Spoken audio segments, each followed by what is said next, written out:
Fora de Jogo apresenta 90 mais 3, o teu videocast semanal. Os mágicos Toto, Quinto e Rabassa, soltinhos para mais uma emissão.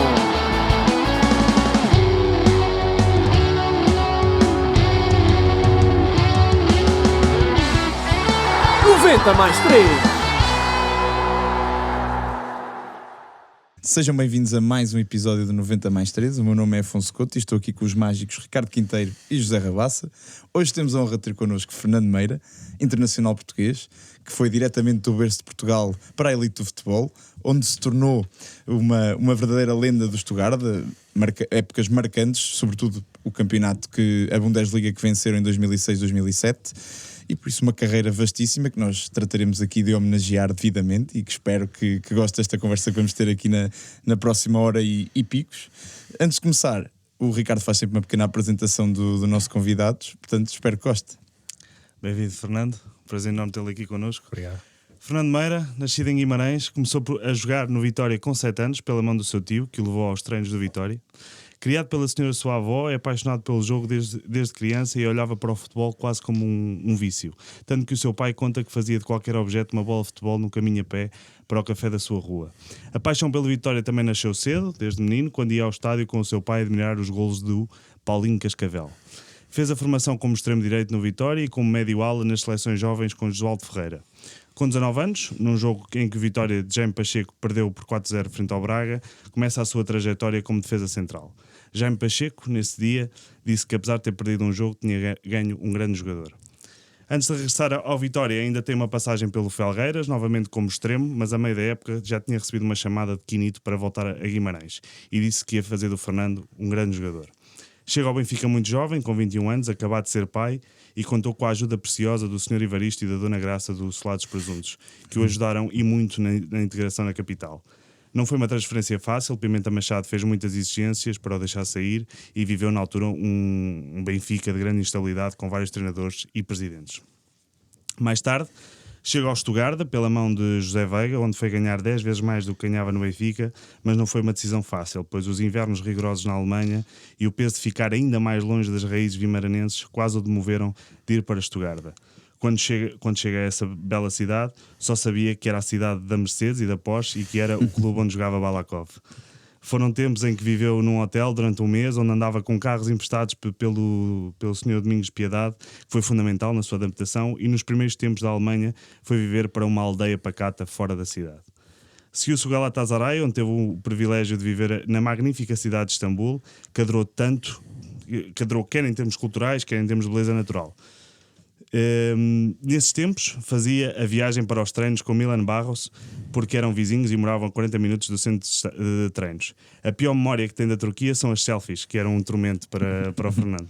Mais tarde, em São Petersburgo, apesar de ser uma cidade lindíssima, a sua família não seguiu consigo para essa jornada, porque as escolas não tinham o mínimo de condições para os seus filhos estudarem.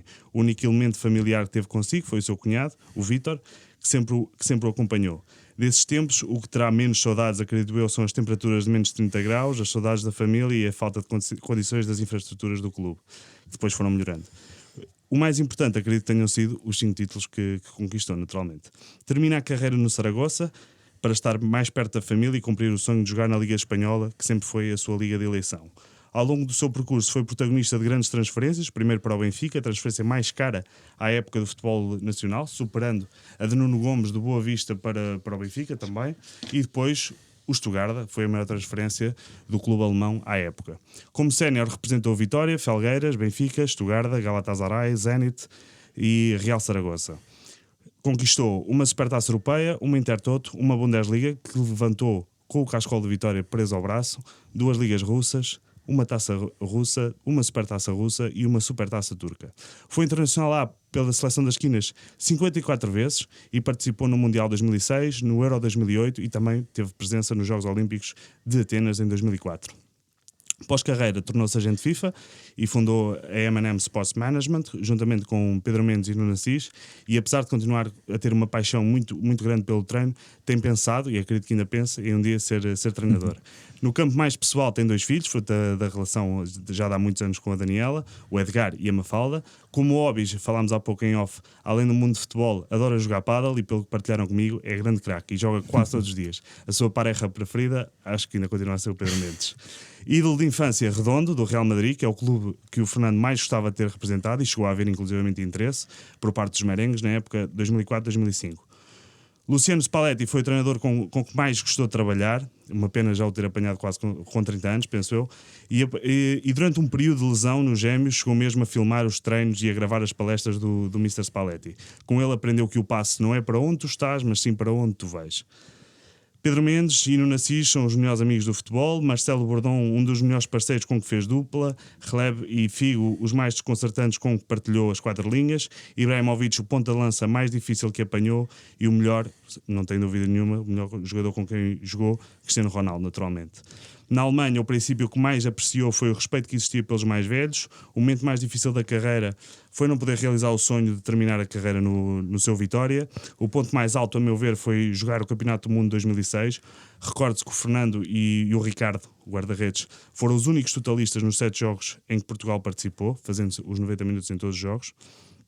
E para finalizar, o Fernando acredita que o aspecto que tem mais peso numa equipa para essa equipa ter sucesso é estar inserida num bom balneário, solidário e unido para ultrapassar as dificuldades de uma época, ou não fosse o Fernando um líder nato. Senhoras e senhores, seja bem-vindo. Fernando Meira. Muito bem. Muito boa noite mais uma vez. Está apresentado. Obrigado Está bem apresentado. pela forma magnífica como foi recebido. Eu vi que fizeste o trabalho de casa. Um ou outro retoque nesse apontamento, mas numa forma geral, nota muito positiva. Nota positiva. Vamos começar? É isso. Vamos começar pelo início da carreira. Uma carreira que até no futebol juvenil não passou pelos terrenos que ocupou na maior parte da carreira. Nem perto. Nem de perto. É verdade. Como é que foi essa transição de terrenos mais avançados para os mais recuados? Começa logo, ou seja, a minha análise à descrição, quase perfeita descrição do Ricardo a meu respeito, começa por aí, ou seja, há ali uma nota que o Ricardo diz que no jogo com o Braga, onde mostrei com o Jaime Pacheco, deixa entender que joguei a central, mas não joguei no meio campo. E eu com o Jaime Pacheco nunca cheguei sequer a jogar a central, porque depois eu faço esse último jogo do Vitória em Braga. E depois no ano seguinte vem o Filipe Alvic, que nós na pré-época já pressentíamos que os mais jovens não iam ter grande oportunidade. E eu, como tinha a felicidade ainda de fazer parte da Seleção Nacional, escalões inferiores, como é lógico, queria muito jogar, então pedi ao Pimenta Machado para ser emprestado, e eu fui um dos alguns jogadores que foram emprestados nesse ano ao Felgueiras para jogar, e depois, a meio dessa época, é que tive então a chamada do Quinito, e aí muito bem. Bate certo, e ele não diz que queria fazer de mim um grande jogador, mas um grande central. Inclusive. E capitão. Logo. Sim, e capitão. Fica surpreendido e altamente motivado. Mas respondendo à tua questão, é muito difícil tu fazes a formação, uma formação de extremo, que são quase opostos. Uma coisa é tu seres formado para atacar, outra coisa é seres formado para defender. É mais fácil tu seres formado para atacar e depois recuares, do que seres treinado praticamente a defesa e depois teres que ir para a frente e inventar aquilo que não sabes fazer, não é? Por isso para mim foi fácil, porque sempre fui um jogador com espírito de grupo, com missão primeiro coletiva e depois individual. Sempre fui um jogador que gostou imenso de ouvir, respeitar os mais velhos, respeitar quem comanda. E nessa linha de pensamento foi fácil aceitar aquilo que era a ideia de Quinito, essencialmente acreditar que podia ter sucesso, e penso que correu muito bem. Acabei por ter a oportunidade. Por vezes já há jovens que, mesmo fazendo de tudo para ter essa oportunidade, por vezes não têm, e nisso o mundo de futebol por vezes é injusto com aqueles que lutam e estão preparados para ter uma oportunidade e nunca têm. E há outros que estão preparados. E eu estava preparado, agarrei a oportunidade. Penso que, se olhar para aquilo que foi a minha carreira, dei aquilo que tinha para dar. Poderia ter tido mais oportunidades num ou noutro projeto, claro que sim. Pensámos sempre isso, como jogadores de futebol nós queremos sempre mais, ambicionamos sempre mais, pensamos sempre que somos melhores que os outros, e por isso acho que de uma forma global acabei por ter aquilo que também trabalhei e me preparei para conseguir agarrar. Aliás, no Stuttgart, mas já lá vamos, no ano em que são campeões, é o Fernando que fala com o treinador e diz porque é que não aproveitamos os miúdos que vêm, O presidente. com o presidente, porque é que não aproveitamos os miúdos que vêm de baixo em vez de contratar jogadores estrangeiros. Mas já lá vamos ao E o Stuttgart. próprio Vitória naquela altura estava a lançar Muitos bons jogadores. miúdos. Sim, sim. Eu lembro que no ano que nós fomos para Felgueiras, fui eu que fazia parte da seleção, o Nuno Mendes Central também fazia parte da seleção nacional, o Pedro Mendes, o Lixa, que era um extremo desconcertante, o Paulo Sérgio, que depois também chegou a jogar no Quimberto. Não, O Quimberto tinha saído para o Sporting. Sim. Exato. O Mas Patacas também também está O nessa. Rui Pataca depois jogou no Belenenses, acabou por ir, penso que para o Montpellier, para a França. Tínhamos o Mirandinha, que era um defesa esquerdo. Nós tínhamos muitos jogadores e bons, mas o Vitória, penso que nessa altura tinha muitos miúdos com boa formação. Depois acho que houve ali uma época no Vitória que o Manuel Machado acaba por aproveitar muito dos jogadores formados no Vitória e que não tiveram oportunidade na equipa principal. Depois, à posterior de trabalharem com o Manuel Machado, acabam por ter essa oportunidade de regressar a Guimarães, ao Vitória, para conseguirem jogar na equipa do seu coração. E nós em Guimarães temos muito essa mística, essa ligação muito quase umbilical com o clube da nossa terra. Mas eu tenho esta pergunta porque quando estudámos o Fernando, entre aspas, eu não fazia ideia que o Fernando tinha estudado nada de extremo-direito. Portanto, até eu estudar para este episódio eu não fazia a menor ideia. Eu fui central e não passa pela cabeça jogar extremo-direito alguma vez. Mas o que é que terá visto o Quinito no Fernando para lhe dizer vou fazer de ti um grande central? E eu penso, onde é que ele foi buscar essa ideia? geneticamente, a genética, ou seja, de ser alto, de ser rápido, e de pensar que poderia ter. E eu acho que são duas qualidades que quer um guarda-redes, quer um central, principalmente um central tem que ser alto. Ou seja, é muito difícil a nível percentual tu teres um central que não seja alto e que se consiga impor no mundo do futebol. Há alguns exemplos, Canavarro, Lisandro Martínez, Otamendi, não são imponentes, mas são agressivos, são líderes, sabem jogar, são Antecipação. rápidos, antecipação, poder de salto. Sim. Mas de uma forma global, um central que não tenha mais que 1,85m tem muitas dificuldades. Tem que ter outros atributos que se destaquem. E eu tinha, pelo menos genética, e o Quinito via em mim, se calhar, muita coisa para melhorar. Mas era um extremo que defendia, tinha... Sim, sempre fui um defesa, um extremo que... Na formação há sempre aqueles extremos que são sempre mais soltinhos. Mas tinha sempre missão, porque quando jogas numa equipa como a Vitória, tens que perceber que há momentos para atacar e para defender. Quando jogas, se calhar, quando fazes a formação, penso eu que não fiz a formação num clube grande, sendo que para mim a Vitória é um clube grande, mas quem faz a formação num Porto, Benfica ou Sporting, maioritariamente passas mais tempo a atacar. Sabes que por vezes podes relaxar porque o adversário por vezes nem tem tanta qualidade para criar moça e acabas sempre por não ter um compromisso defensivo automaticamente tão forte como quem joga ou quem faz a formação num clube de menor dimensão. Isso nota-se bem que normalmente é a grande dificuldade desses extremos que saem da formação dos grandes é precisamente o compromisso defensivo. Exatamente. E eu tinha esse compromisso. Para além da genética, tinha esse compromisso. E tive a felicidade de ter também uma personalidade flexível e de perceber, ok, se ele acha que é aqui que eu posso render. A humildade, reconhecer que podia ser melhor para a sua carreira. Porque, infelizmente há muitos jogadores que não têm esse tipo de mentalidade e recusam-se. Por vezes há treinadores que também estão errados, como é lógico, nem tudo funciona bem. No meu caso funcionou bem, mas tive também a humildade, como disseste bem, Ricardo, de perceber que se o Quinito via aquilo para mim e também cativou-me a forma de dizer vou fazer de ti central, é difícil, e vais ser capitão e vais regressar ao Vitória, ou seja, era tudo aquilo que eu queria. E aí falou das suas características, também era muito rápido, queimava muitas linhas, o que era importante, mas falámos aqui já duas ou três vezes sobre o Quinito. Eu acho que é uma personagem inconfundível do futebol português e que faz muita falta ao futebol português, a meu ver. Queria que nos partilhasse também um bocadinho da experiência com ele, porque acho que era uma pessoa muito castiça, se assim podemos dizer. Muito engraçado. E eu sei que ele passava álcool nas mãos, para esse tipo de coisas. Queria que partilhasse assim uma história ou outra, pode ser do Pedro Barbosa ou outra que se lembre, também para as pessoas os mais jovens que não conhecem o Quinito, que não têm a conhecer, perceberem a figura que tínhamos ali no futebol português. Eu acho que o Quinito tem, se olharmos àquilo que é o futebol atual, e eu considero mais um treinador de estilo Ancelotti, mais um gestor de balneário, que sabe muito bem perceber aquilo que um jogador precisa, sabe ter o discurso correto, sabe lidar, sabe motivar, sabe unir. Independentemente de ser um treinador forte no campo, o mais importante é tu conseguires passar paixão, união, motivação para quem treina diariamente, porque para quem tem oscilações perfeitamente normais no mundo do desporto, por vezes ganhas e tens que baixar um bocado a bola, não podes pensar que está tudo feito, e por vezes perdes e também não está tudo mal. E tens de ter um treinador que te consiga motivar e que te consiga dar este tipo de upgrade, que é fundamental no mundo. Na nossa vida normal já é importante, no desporto mais importante ainda é. Eu penso que o Quinito tinha isto, porque era um treinador primeiro extremamente positivo, muito brincalhão, que sabia... Paternal também. Muito paternal. Nós tínhamos de facto essa sensação que era um pai, era alguém mais novo, muito respeitado, muito querido. Era quase incrível que algum jogador, mesmo aqueles que não jogassem, que não quisessem o bem de Quinito, e ao mesmo tempo que quisesse que também a equipa vencesse, mesmo não se sentindo parte daqueles que normalmente são a opção. E Quinito era muito engraçado porque era muito frontal, tinha as suas paixões.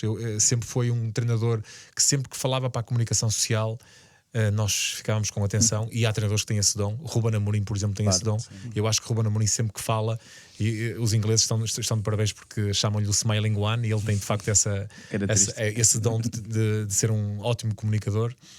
E eu acho que sempre que o Ruben fala diz algo diferente, não tem aquela... Não é redundante. Aquele discurso feito, que é normal. Sim. Perdemos, vamos trabalhar e para a semana queremos ganhar. Sim. Isso já se sabe, mas há algo que por vezes pode e deve ser partilhado no mundo do futebol, como treinador, como jogador, como diretor, como presidente. Sempre aqueles que falam, acho que devem partilhar um pouco mais daquilo que é o banal, o que é o normal. E o Quinito saía dessa banalidade. Humanizava o jogo. E ele não tinha problemas em dizer que o Pedro Barbosa está gordo, mas é o Pedro Barbosa, e eu adoro o Pedro Barbosa. E se eu tiver que pagar para ele jogar no meu quintal, ele vai jogar no meu quintal. E ele gordo é que joga bem. Ele, se tiver que comer o coração, não há problema, de manhã pode comer o coração à vontade. Eu sei que ele que vai engordar, mas sei que vai fazer a diferença. Porquê? Porque mentalmente vai estar preparado. E eu acho que isso é fundamental, tu sentires por parte de um treinador que não há problema. Há jogadores que gostam de fumar um cigarro antes do jogo, e ele deixava fumar no balneário, de forma um pouco regrada, como é lógico. Os jogadores gostam de beber uma cerveja no autocarro, não há problema, deixa beber a cerveja no autocarro. Mas quando era para cobrar, cobrava.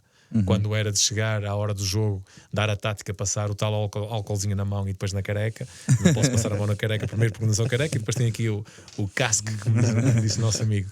Mas o Quinito era muito isso, era muito de passar a responsabilidade, porque ele dizia: malta, bola parada é com vocês. Eu não queria saber da bola parada. E hoje em dia isso é impossível. Um treinador não estar preparado e não querer preparar a bola parada. E ele passava essa responsabilidade para o plantel. Primeiro porque percebia que nós éramos os principais interessados em querer vencer, mas também tínhamos essa mentalidade, essa responsabilidade, maturidade. E eu não, na altura, mas tínhamos jogadores como o Vítor Paneira, José Carlos, Neno. Malta pesada, malta com muita experiência, e que tomava conta, Pedro Espinha, tomava conta das bolas paradas. E eu acho que Quinito é muito isso. Eu lembro de um lance num sábado de manhã, que nós íamos jogar no domingo, e no sábado de manhã tínhamos o treino da peladinha. Fazíamos o meinho, sempre na palhaçada, e começa o treino, e o Pedro Barbosa, 2-3 minutos depois de começar o treino, finta 1, finta 2, remate, bola no 7, e ele, piu, acabou, não estraga mais. E acabou o treino. Nós ficámos assim a olhar, tipo, não, está a brincar. E acabou mesmo o treino. Porque ele tinha de facto uma admiração tremenda pelo Pedro Barbosa, e o Pedro Barbosa era um jogador extraordinário, sem dúvida. Muito bem. E essa época e esse ano passa exatamente disso, de estar no Felgueiras, é chamado pelo Quinito, faz uma grande temporada, e logo ao longo da temporada começa a ser falado e começa a receber contactos de inúmeros clubes, e surge depois aquela situação que envolve a sua saída, e eu queria perguntar como é que foi viver por dentro esses momentos, porque houve aquela questão de rescindir. Depois o Fernando queria e gostava que o Vitória ainda assim fosse compensado financeiramente, até porque o motivo que o fez rescindir foi precisamente acusações de falta de profissionalismo, que eram completamente infundadas. E queria que explicasse um bocadinho como é que foi esse processo. O interesse da Udinese também. Sim, o interesse do Udinese, do Vicenza, que teve pré-acordo com os dois, mas houve Sporting, Celta de Vigo, Benfica, Newcastle, Werder Bremen. Tinha muitas equipas interessadas. O Pimenta Machado era um presidente icónico de Vitória, sempre acho que fez um trabalho incrível no Vitória. Nos últimos anos já as coisas não correram tão bem, mas o que é certo é que tem obra feita, e nós aprendemos muito, porque por vezes nós olhamos para os exemplos que encontramos no futebol e encontramos pontos fortes e pontos fracos, normal, como em todos nós. Mas o Pimenta Machado era alguém icónico. Esse ano foi um ano extremamente difícil para mim, porque tive que tomar decisões difíceis de um clube que eu amava, que continuo a amar, que é o clube do meu coração. Mas por vezes, tu quando sentes que tens um presidente que sistematicamente falha aquilo que é a palavra, tu começas a pensar que tens que arranjar alternativas. Eu também naquela altura, com 19 anos, era um pouco ingênuo, não sabia muito bem aquilo que deveria ser o meu caminho, sabia que estava a ser quase injustiçado por parte do presidente, porque ganhava muito pouco e queria, como é lógico, ter um salário melhor, queria jogar num grande clube, queria ir lá para fora, porque falava-se constantemente de clubes. Hoje eram 100, amanhã é 200, depois é 200, já não é 200, é 300. Se vier 300 podes ir, chega a 300, quer 400 e o salário não é mesmo. Ou seja, e eu sempre a jogar cada vez mais, as coisas a correrem muito bem, porque o Quinito teve de facto um papel fundamental naquilo que foi a minha afirmação no Vitória, porque me passava confiança, a nossa equipa também era boa. E o que é certo é que chegam a um ponto onde o Pimenta Machado, depois de nós perdermos em casa com o Marítimo, tem umas declarações a dizer que faltou profissionalismo ao Vitória, quase, e eu como capitão de equipa intervi e sabia perfeitamente que, rescindindo o contrato, poderia amanhã assinar por um clube que pagasse ao Vitória, como era lógico. Jamais poderia fazer algo no sentido de olhar apenas para mim e não olhar para o Vitória. Sabia perfeitamente que o Vitória queria ser indemnizado e não seria em 200 ou 300, sabia perfeitamente que haviam clubes que iam acabar por pagar isso, e o que é certo é que a posterior o Benfica acabou por fazer num momento difícil, porque o meu filho tinha acabado de nascer, alguma turbulência, algo que foi perfeitamente desnecessário, porque o Pimenta Machado, se tivesse tido pelo menos mais transparência e cumprido aquilo que era a sua palavra, eu ia acabar de forma natural por chegar ao final da época a ser transferido. O Vitória ganhava aquilo que deveria ganhar e muito, porque sempre investiu em mim, e eu teria acesso a sair para onde achasse melhor. E que foi, neste caso, o Benfica. Foi o Que Benfica. já no juvenis o namorou ali, digamos assim. Sim. Já tinha. Eu sei que até acabou por pensar na altura, mas o Vitória acabou por lhe dar o contrato profissional. Portanto, sentiu que o Benfica já era um clube que já o queria antes, e foi isso que também pesou na decisão. Também, mas o principal, eu cheguei a um ponto que tu quando terminas a época e queres resolver rapidamente o teu futuro, depois os dias parecem semanas, as semanas parecem meses, parece que estás parado há um ano, porque eu, quando rescindi com o Vitória, o campeonato ainda estava a decorrer, faltavam mais 3 ou 4 jornadas para terminar o campeonato, e aqueles 2 meses, parece que fiquei 2 anos parado. E então aquilo que eu queria era resolver. E o Benfica, felizmente, chegou a acordo com o Vitória. Ligou-me o presidente Vale Azevedo a perguntar se eu queria ir para o Benfica, que tinha chegado a acordo com o Vitória.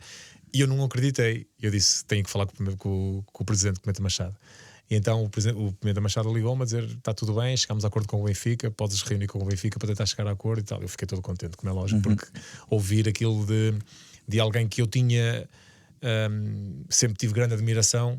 Por um lado fiquei desiludido pela forma como ele geriu a minha situação até ao final da época, mas lá está, o Pimenta Machado foi alguém sempre que eu olhei com grande admiração e ainda hoje o respeito imenso.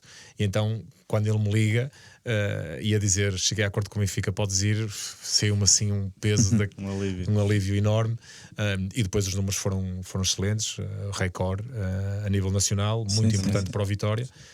E felizmente acabou por ser bom para mim, porque me valorizei imenso num ano e meio onde tive 3 presidentes, 4 treinadores, e foi de facto. E foi o jogador também, peço desculpa interromper, na primeira época de Benfica é logo o jogador mais utilizado pelo e chega Benfica, a capitão, não é? Chega a capitão passado um ano. Perguntava-lhe, em sequência daquilo que o Afonso também estava a perguntar, como é que é chegar primeiro a Lisboa, que acredito que tenha sido impactante também, e depois a um Benfica que provavelmente viveu nesses anos, se não o maior, um dos maiores períodos de instabilidade que há memória no Clube da Luz. E como é que é ser capitão desse Benfica? Como é que é ser capitão desse Benfica? Como é que é passar essa mística para... E ter essa responsabilidade. Para os colegas? Primeira parte, a questão familiar era aquilo que mais me incomodava e sempre me incomodou ao longo da minha carreira, perceber se a minha família está bem. E a partir do momento em que sinto que a minha família está bem, o meu rendimento é diferente. É tudo muito mais fácil de se lidar. E eu sabia que ia ser uma mudança difícil para a minha mulher, para a Daniela, e também para o meu filho Edgar. Na altura só tinha o Edgar, porque tinha praticamente algumas semanas. Mudar para uma cidade grande como é Lisboa, saindo de uma cidade relativamente muito mais pequena como é Guimarães, há sempre uma mudança grande. Eu penso que há 20 anos atrás ou 25 anos atrás a ligação entre Guimarães e Lisboa não era tão estreita como é hoje em dia. Hoje em dia temos FaceTime, na altura não havia qualquer tipo de FaceTime, mesmo depois quando fui para o estrangeiro acabou por ser difícil, mas foi uma adaptação relativamente fácil porque estava no meu país, na minha cultura, no meu ambiente, digamos assim. Foi difícil a adaptação porque o Benfica é um clube enorme, é quase indescritível tu conseguires descrever aquilo que é o Benfica estando de fora, porque quando chegas e consegues perceber a dimensão do clube, a expansão que tem um clube como o Benfica, Nas porque comunidades portuguesas, nas lá comunidades lá fora, em qualquer cidade que a gente vá, é impressionante o apoio que o Benfica tem. Tem de facto muita massa, muito peso, e sentir-te jogador do Benfica é uma sensação extraordinária. Eu nasci com uma paixão, ou seja, cresci com uma paixão e com um objetivo principal, que era ser jogador de Vitória. E a partir do momento em que sou jogador de Vitória, tu começas a ajustar os teus sonhos, as tuas metas, porque depois é chegar a um clube maior ainda, depois é ir lá para fora, depois é chegar à seleção, depois é ser titular da seleção, e à medida que a nossa carreira vai avançando, nós vamos também ajustando aquilo que são os nossos Subindo sonhos. as escadas. E o Benfica, com todo o respeito pelo meu Vitória, o Benfica, juntamente com Porto e Sporting, e na altura ainda eram mais evidentes ainda a diferença entre os três grandes e os outros clubes. Logicamente que qualquer jogador em Portugal queria jogar num clube grande, e o Benfica é claramente o clube em Portugal com maior dimensão, com maior expansão, e ter jogado no Benfica foi algo transcendente para mim, que me valorizou imenso, e o facto de ter sido capitão ainda mais orgulho me deu. Como é que surgiu essa abraçadeira? De forma natural, eu nunca fui um treinador, um jogador que foi capitão quase de forma imposta, ou porque sou puxa-saco, ou porque era puxa-saco, porque nunca tive esse tipo de perfil. Eu sempre fui um companheiro que me preocupei com os meus colegas, sempre cuidei, sempre me... eu acho que o mundo do futebol, o futebol sendo um desporto coletivo, nós temos que trabalhar de forma a saber se quem está ao nosso lado está motivado, se precisa de um abraço ou se precisa de um arranque, se precisa de ser espicaçado de forma. Há jogadores que precisam disso, há outros que não precisam. E ter esse tipo de preocupação, eu acho que faz toda a diferença num balneário, num clube e numa carreira, e de alguém que automaticamente também amanhã é capitão. Eu sempre fui capitão, não porque queria ser capitão, mas porque quem estava à frente dos clubes entendiam que eu tinha perfil para ser capitão. Pelo que li, o Luís Filipe Vieira reconheceu-lhe logo isso e teve influência também para que o Fernando assumisse a abraçadeira. E eu acho que o Benfica nessa altura precisava também de mais jogadores com esse tipo Faltava de alguma perfil. liderança na primeira época, porque aqui era uma equipa jovem, não é? Havia só havia 2 jogadores com mais de 30 anos nessa equipa, e se calhar acho que foi isso que também faltou nessa época do 6º lugar. Falta muita coisa, ou seja, nós tínhamos problemas económicos, como eram Sim. evidentes, tínhamos problemas de falta de qualidade no plantel, falta de mística, ou seja, quando as coisas estão mal é fácil apontar problemas, e se calhar mesmo para o meu crescimento, para a minha afirmação no próprio Benfica, se eu tivesse uma equipa mais capaz, se calhar nem pensava em sair, se calhar o Benfica, se tivesse a estabilidade que teve o Porto nessa década, nessa altura, onde o Porto contrata Paulo Ferreira, Maniche, vai buscar o Ricardo Carvalho, Bruno Alves foi a posterior.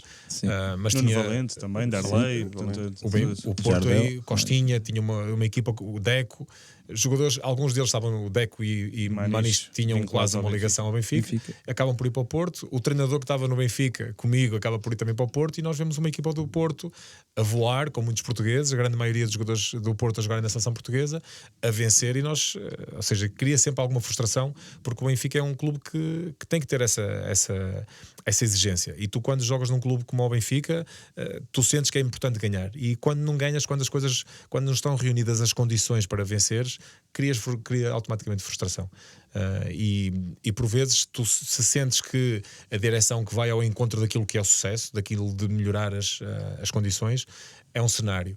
Ali eu tinha um Vale Azevedo que por várias vezes dizia, ou seja, os salários não eram pagos, os jogadores reclamavam, eu ia lá, presidente, os salários, já fizemos a transferência, Fernando, amanhã está tudo na sua conta. Vinha, chegava a balneário, malta, o presidente deu a palavra que amanhã está tudo pago. No dia seguinte, nada. Fernando, ia lá acima, presidente. À terceira, disse-lhe, presidente, bati à porta, os salários. Fernando, estive no banco, está tudo feito. Não, hoje você vem lá abaixo e vai dizer isso ao plantel.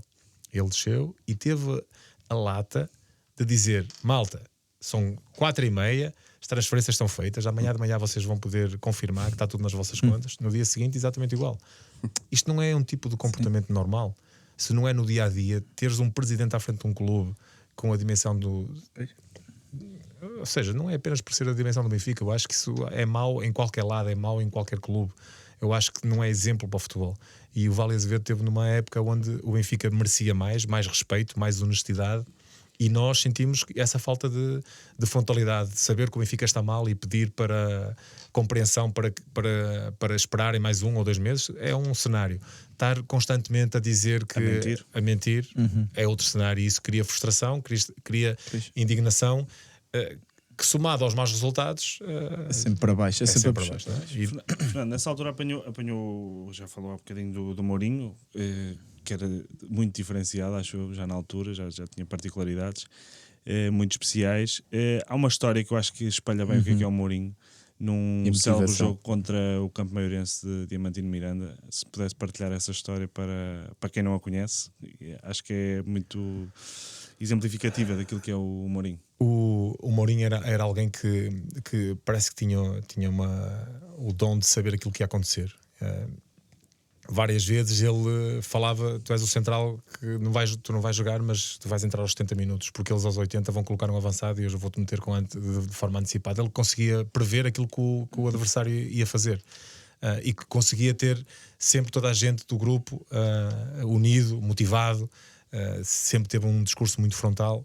E eu lembro que dentro dessa instabilidade que vivi no Benfica, o melhor período que passámos foi claramente com o José Mourinho, porque era diferente, porque nos conseguiu motivar, conseguiu nos dar um rumo, um caminho, e acreditar naquilo que eram as ideias deles. Já na altura, José Mourinho chegou ao futebol com mais bola, menos trabalho físico, mais trabalho psicológico, tentar entrar muito no psicológico dos jogadores. E ele, nessa semana antecedente ao jogo do Campo Maiorense, o Diamantino Miranda, que na altura era treinador do Campo Maiorense, deu uma entrevista a dizer que a grande maioria dos jogadores do Benfica não tinham qualidade para integrar o plantel do Benfica. Sendo verdade ou não, é algo que não deveria ter sido dito, e a semana, ou seja, passa terça, quarta, quinta, sexta e ninguém diz nada. E nós, pronto, tudo bem.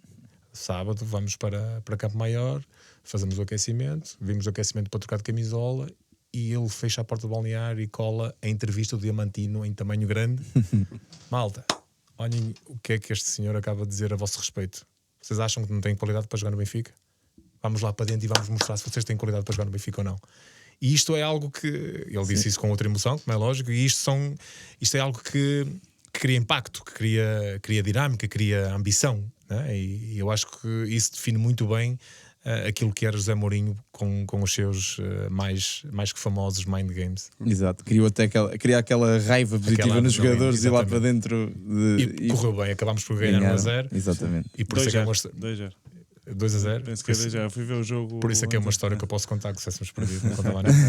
Sim, tinha tanto nesse plantel dois jogadores muito virtuosos. Um deles não usava cuecas, acho eu, que era o Roger, e o outro era o Dani, que também é nosso amigo e já esteve aqui connosco. Lembra-se de. Porque eram os jogadores mais talentosos, penso eu. O Roger equipava-se ao meu lado, e ele de manhã chegava sempre de calça, tirava a calça e cueca, nada. E eu disse: oh, Brazuca, tens que investir um dinheirinho, mano, tens que comprar uma cuequinha, isto não é nada, para ser uma vergonha. Dizia ele: pô, mera, cueca é um acessório que não precisa gastar dinheiro. Muito engraçado. E já agora estamos com os jogadores. E Mantorras, além de não saber cabecear, já era um fenómeno. O Mantorras foi claramente um dos melhores jogadores que eu cruzei. Um jogador fenomenal, forte, rápido, extremamente virtuoso, desequilibrante. Nós chegámos a alturas que ele resolvia sozinho, era daqueles jogadores que resolvia sozinho. Muitas vezes nós ali num 4-5-1, Mantorras sozinho na frente, bola na frente, acabou, ele resolve sozinho, porque ele era rápido, explosivo, forte fisicamente, mas no jogo aéreo era uma vergonha. Era o calcanhar daqueles. E nós tivemos treinos, no final do treino, com cruzamentos da direita e da esquerda, e ele a cabecear sozinho para a baliza e não acertava na bola. Era uma coisa surreal. Não consigo perceber como é que. Eu não sei se era um problema de visão ou o que era, mas que ele era um jogador altamente desconcertante e claramente um dos melhores que eu cruzei. Isso não tenho a menor dúvida. E voltando só à questão do Mourinho, porque que referiu isso e bem, foi o treinador que foi capaz de unir os jogadores num momento difícil e pôr, no pouco tempo que teve, a praticar um futebol melhor. Como é que vocês reagiram a esta saída do José Mourinho do clube prematura? Primeiro deixa-me só contar-te uma situação que nós encontramos com o Mantorras. Fomos jogar à Alverca e o Mantorras, eu na altura joguei a trinco e na altura estava o Paulo Madeira e o Ronald a jogar a central. E o Mantorras estava a levar a porradinha e eles estavam a ficar cegos já. Não, o Argel, desculpa, era o Argel. O Argel, sei que o Argel era um deles porque foi o Argel que se chateou com o Mantorras, não sei com quem é que estava a fazer dupla o Argel. Estava a jogar à frente da defesa e houve uma altura que eu disse: Mantorras, tem calma, não precisas estar a chatear, não vale a pena. Dizia-lhe: Xé, mera, esses centrais vão sofrer, estou a dizer. Ele era muito engraçado, o Mantorras. E então o Mantorras também, muitas vezes, eu tenho imensas histórias com o Mantorras que ele contava situações. Eu adorava ficar na mesa sempre que a gente ia para as refeições. Mesa do Mantorras, tinha que ficar a ver porque eu adorava ouvir as histórias que ele contava, que ele a contar histórias é muito engraçado. Mas estavas-te a perguntar acerca da saída de Mourinho, como é que... Muito difícil. A saída de Mourinho acaba por coincidir na altura em que Tony digamos assim, o treinador de Vilarinho, ganha as eleições e vê-se quase forçado a despedir Mourinho. E como é lógico, nós tínhamos uma relação muito forte com o Mourinho, pela relação que normalmente já sabemos que o Mourinho tinha com os jogadores, da frontalidade, de ser um treinador diferente, de ser também muito bem disposto, porque o Mourinho era um treinador muito positivo, brincalhão, contava anedotas de vez em quando a gente estava no final do treino a alongar, vinha para não saber, a contar anedotas. Começava depois, quando a gente ia para o autocarro, ele via qual era o teu relógio, qual era o teu saco, começava a criticar, a criar um pouco de empatia com os jogadores. E parece que não, mas criou ali ou seja, não era aquele tipo de treinador que tenta criar alguma distância com os jogadores. E eu, por exemplo, quando fui para a Alemanha, tinha um treinador Magath que era isso que queria, muita distância com os jogadores. E há treinadores que querem esse tipo de relação e por vezes funciona esse tipo de relação, essa hierarquia, digamos assim, de ter um treinador que seja quase um manager, e não há grande relação com os jogadores. Mas o Mourinho não, era muito, muito próxima com os jogadores, e por isso quando saiu foi muito difícil para nós, porque nós sentíamos que com o Mourinho as coisas iam melhorar. Era um treinador jovem ainda, muito ambicioso e com um discurso e com uma visão sobre um tipo de jogo que conseguia contagiar e unir qualquer grupo de trabalho. E então percebemos que foi uma baixa muito, muito grande para nós. Sim, antes de irmos lá para fora, tinha aqui uma pergunta, estava escrita, porque eu vou ter que a fazer agora que a escrevi, vou ter que a fazer. Nós temos todos os clubes da nossa terra, que não são os nossos únicos clubes que apoiamos, e eu queria perguntar ao Fernando, que foi capitão no Vitória, muito jovem, ainda mais jovem do que foi capitão depois no Benfica, o que é que pesa mais? É que ao usar a braçadeira do Vitória, do seu Vitória, ao usar a braçadeira do Benfica, ainda por cima naquela altura tão difícil? Que braçadeira é que pesa mais? Momentos difíceis. Lá está. Tu, quando és capitão de forma genuína, não pesa. Eu no Stuttgart, quando fui sugerido para ser capitão, eu exigi ao treinador que fizéssemos uma votação no balneário para ser eleito, porque eu já sentia que no Stuttgart, eu sentia muito bem no Stuttgart, não é por acaso estive lá 7 anos. Sim. Porque era um clube que tinha quase tudo daquilo que eu pretendia, que acho que é importante no futebol, e já lá vamos mais à frente. E eu queria esse tipo de relação, e eu queria também ter não apenas o aval do presidente, não apenas do treinador, mas também e fundamentalmente do balneário, que fosse generalizado quase essa opinião de que eu que deveria ser o capitão deles. E eu acho que um capitão não deve ser apenas uma pessoa. Tudo bem que haja um capitão, mas tem que ser um grupo de capitães, porque só assim é que tu consegues gerir e motivar e estar atento a tudo aquilo que são os sinais, quer dentro quer fora do campo. Mas nesse sentido é muito difícil eu dizer-te qual é a braçadeira que pesa mais. Também tive a felicidade de ser capitão da seleção, também pesa. A do Benfica pesa muito, a de Stuttgart pesa e muito. Eu perguntei porque era particularmente jovem em ambos os clubes. Mas lá está, tu vais...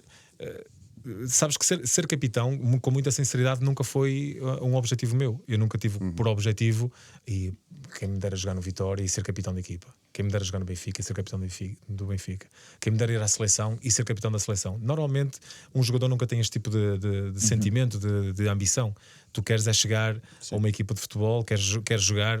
O estádio do Vitória, de Dom Afonso Henriques, é o estádio emblemático onde eu cresci a ver o meu Vitória, onde eu me imaginei um dia a jogar. E logicamente quando tu chegas a esse patamar pensas, e agora daqui para onde é que eu posso ir? E depois e para onde é que podes ir a seguir? E eu acho que isso é fundamental, não teres esse conforto de dizer já estou na minha cadeira de poder, é isto que eu quero, não quero mais nada. Não, há sempre, nós podemos Novas melhorar metas, sempre, claro. e por isso mesmo é que eu não te consigo responder de forma concreta qual foi a braçadeira que pesou mais. Foram todas muito importantes, foram todas tiveram todas muito significado e muito orgulho para mim, mas cada uma delas com a sua relativa importância em cada uma das fases da minha carreira. Resposta certa. Vamos a Estugarda. É isso. Sai do Benfica em janeiro de 2002, num momento complicado do clube, lá está, mas o Stuttgart também é um negócio que já vinha do verão. Sim, Já vinha de verão, já tinham um namoro antigo. exato, mais um namoro antigo. E o próprio diretor desportivo tinha vindo a Lisboa, Como treinador, sim. exato, inclusive, e o valor, como ele referiu, era um valor recorde, 7 milhões e meio. Ainda atualmente é a 7ª transferência mais cara da história do Stuttgart, o que mostra bem o valor à época brutal. Esse valor sentiu pressão perante esse valor que lhe foi pago, e até porque, como o Ricardo disse, se chega a um país novo, diferente, uma cultura diferente, um país diferente, tudo isso não pesou num jovem. A própria família também. Exato, Isso a própria família. Muito. Aqui tenho que admitir que pesou muito o facto de ter sido na altura a transferência mais cara de sempre no Stuttgart, numa altura em que sou contratado como central, que era a minha posição principal, e sou contratado por uma equipa que estava em terceiro lugar do último, a lutar aos lugares de descida. Eu sabia que ia ser complicado, eu sabia que ao mínimo erro, porque normalmente os defesas e os guarda-redes são aqueles que ficam sempre na fotografia, nos resumos dos jogos ao domingo, no domingo desportivo, aqui os portugueses só viam quem está lá atrás, né? E eu sabia dessa responsabilidade, desse peso, mas também sempre fui um jogador que não tive problemas nenhuns em assumir a responsabilidade, em saber que o mundo do futebol que está automaticamente ligado ao erro. E só quem não tem força para se levantar é que não consegue reagir a qualquer tipo de adversidade. Por isso, muitas críticas na minha contratação diziam: pá, estamos a lutar para não descer, vamos fazer all-in quase num central, quando precisámos se calhar num avançado, ou precisámos num extremo. Difícil, mas Magath tinha uma admiração muito grande por mim e quis-me muito contratar. E o que é certo é que chega ao Stuttgart uma equipa um pouco desequilibrada na altura, mas com muitos bons valores, com uma escola de formação muito forte, um país muito frio, mas muito organizado, muito estável, onde o jogador é muito respeitado e com princípios de educação, de estilo de vida, de clube, de hierarquia muito bem definidas, e que eu aprendi imenso como jogador e como homem, mas de uma maneira onde ao final de 7 anos muitas vezes eu e a minha família chegámos a pensar: vamos ficar aqui. Nós sentimos-nos mesmo muito bem. Adorávamos sempre que vinhamos a Portugal, porque querias nostalgia, porque Portugal é o nosso país. Mas em Stuttgart éramos muito acarinhados, muito respeitados, tínhamos um estilo de vida super pacato, super seguro, e isso marca muito na carreira de um jogador. Sim. Quando chegas a uma realidade, quando sais de uma realidade de instabilidade e chegas a um país onde és respeitado e tens estabilidade, quer familiar, quer profissional, isso dá-te uma tranquilidade e uma motivação muito grande. Por isso, mudar o que está bem, porquê? E até porque os seus pais também foram imigrantes, muitos anos também já estava familiarizado com a ideia de viver fora. Penso que isso tenha influenciado também. Estava a dizer, quando chegou ao Stuttgart, eu penso que chega numa pausa de inverno. Sim. E os 3 treinos diários do... Pré-época logo. Uma loucura. Um massacre, não faço ideia. O Magath não fazia ideia que na altura que aquilo que era assim, mas o que é certo é que logo na primeira, quando chegamos, estágio, e o estágio do Magath era sempre 3 treinos diários com 1 hora de corrida ou na praia. O primeiro estágio que fizemos foi no norte da Alemanha, E lembro que nós acordávamos sempre de noite, aquilo era 5h30, 6 menos um quarto, descíamos para a recepção, um cafezinho, íamos correr para a praia 1 hora. O sol nem tinha nascido sequer, mas com muito sofrimento, não imaginas.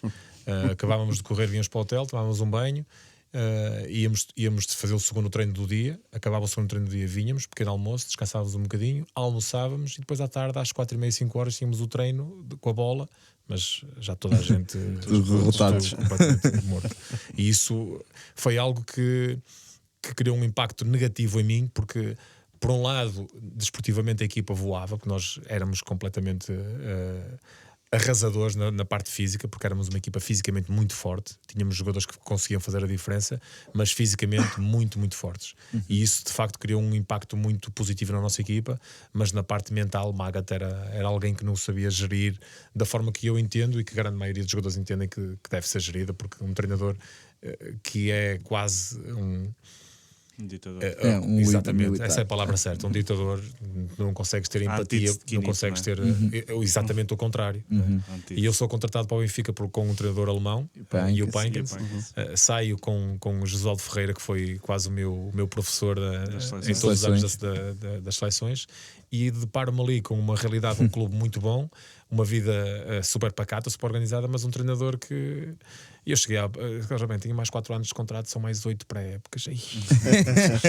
Fazer as contas. Era um massacre. E mesmo quando chegou atrasado uma vez por causa de um voo, o que é que ele fez? Com o relevo, nós tínhamos treino à tarde, tínhamos vindo da seleção. Que culpa é que eu tenho do voo atrasar? O voo atrasa e perdemos o voo, ou seja, para a mesma parte lá no norte da Alemanha. E eu e o relevo chegámos atrasados ao treino da tarde, porque o comboio na altura atrasou, não podíamos fazer nada. E ele, não, vocês não vão descansar, vocês vão ter treino comigo. Chegámos ao campo, está ele no meio do campo, e nós fizemos séries de 15 segundos devagar, 15 segundos rápido, 15 segundos devagar, 15 segundos rápido, depois 30 devagar, 30 rápido, 10 vezes. 10 vezes 15, 10 vezes 30, 10 vezes 45 e 10 vezes 1 minuto. E ele sempre a olhar assim à nossa volta, para a gente não facilitar, para tu não andares nos 15 minutos rápidos, para ser mesmo rápido, porque se tu facilitas, ele, como é que é? Ele, pá, era assustador, ele era intimidador, ele intimidava mesmo o Magath. E isso é algo que comigo tirava-me alguma alegria, alguma boa disposição, mas por outro lado eu entendo que alguns miúdos assustava mesmo. Um treinador que tem este tipo de comportamento, que se quer só na parte agressiva, só na parte física, e condicionava a própria produção dos mais novos. Exato. Sim. Principalmente com os mais novos ou com aqueles jogadores que não têm esse tipo de mentalidade de perceber, tudo bem, tu queres isso, mas eu sei aquilo que tenho que fazer. E eu acho que ele chegou ali a um ponto onde as coisas, nós tivemos ali alguns resultados maus com o Magath na segunda época, e ele vai contratar, precisamos de um preparador físico, ele vai ao exército alemão contratar o preparador físico do exército alemão. Isto é impensável. Nós quando vemos lá aquele bacana chegar assim, um animal, nós, que é isto, pá? Percebes? O Magath era isso, e isso, eu acho que é exatamente aquilo, o oposto daquilo que normalmente um jogador de formação que olha, e na Alemanha há muito isso, há muito respeito pelo mais velho. Tu como miúdo chegares a uma equipa onde tens jogadores que obrigatoriamente, independente do teu estatuto, tens que olhar e tens que respeitar e tens que acatar as decisões. Ter ainda por cima um treinador que é só na parte física, na parte do grito, ainda te vai travar mais, ainda te vai, sim. Principalmente os jogadores que têm que ter liberdade de expressão, digamos assim, não é? Criatividade. E esses é que se vão sentir mais intimidados porque sabem perfeitamente que ao mínimo erro tens um treinador que vai olhar para ti, percebes? E era exatamente aquilo que o Quinito não tinha. O Quinito dizia, miúdo, podes falhar, não há problema. És tu que vais jogar a seguir. Sim. Percebes? E é muito estranho num clube como o Stuttgart, que é dos mais titulados na formação. Pois, se não o mais. Eu não tenho a certeza, por isso é que eu não estou a dizer, mas na minha altura sei que era o clube que mais jogadores formava e que mais títulos ganhava na formação. É muito estranho, depois tendo esse perfil enquanto clube, depois ter um treinador na equipa principal que vai secar a formação. O que é certo é que ele depois vai para o Wolfsburg, passados uns anos, e é campeão no Wolfsburg. Com uma grande equipa, com grafite, com aquele avançado, como é que se chamava? O Dzeko. Grande equipa, tinha uma grande equipa, não só. Ricardo Costa, penso que também foi campeão, o Alex do Vitória, e eles próprios contam histórias que era uma vergonha. Ele tínhamos lá histórias que nós estávamos na palestra antes do jogo, tipo no hotel, e ele dava a palestra no hotel, dizia à equipa que ia jogar no hotel, E nós tínhamos lá essa linha e havia sempre aquela altura em que nós começava a chegar um jogador de cada vez. Se alguém chegava tarde, tu não imaginas. Aquilo era ninguém chegava tarde, tudo a horas. Eu, aliás, não me lembro com o Maga de haver um jogador que tivesse chegado tarde, porque se chegasse tarde, Estava morto. nem quero imaginar. E ele sempre com o copinho de chá, os jogadores a entrar, e ele assim, olhar para fora para a janela, os jogadores sentavam-se e quando estava tudo, o adjunto dizia: Mister, está tudo. Ele olhava-se para trás e depois dizia: imagina, vai jogar com o Wolfsburg. Ricardo, como é que joga o Wolfsburg? Assim de costas para ti, nem olhava para ti. E tu tinhas que dizer: o Wolfsburg joga numa linha de 4, que o defesa direito é este austríaco, joga assim, isto faz isto bom, faz isto mau, os centrais são estes dois, olha, este é alemão, aquele é espanhol, este tem estas características. Se tu não conhecesse a equipa do Wolfsburg ou a equipa que ele perguntava na altura, arruinava-te, não jogavas. O Relevo teve um jogo que deixou de jogar porque não sabia o nome do defesa direito do São Paulo ou do Rostov, já não me lembro em concreto qual era a equipa, mas deixou de jogar por causa disso. Impressionante. Deixou de jogar uma altura porque tinha comprado um Mercedes. Percebes? Porque o Maga até era do tipo: jogaste mal, porque agora percebo porque é que jogaste mal, Alex. Compraste um Mercedes e pensas o quê? Que vais jogar? Hoje não vais jogar. E o Alex era o Relevo era o nosso melhor jogador. Era o jogador que desequilibrava e que jogava a 8, que jogava a 10, que jogava a extremo-direita, a extremo-esquerda. Impressionante o que ele jogava. E a humildade dele. E o Alex era daquele jogador que desligava. Ele podia estar aos gritos sempre no banco. O Alex nem estava preocupado, só se ria. Passava cartão. Felizmente para o Alex, percebes? Mas eu acho que era mau demais a forma como ele interagia com os miúdos e tentava intimidá-los.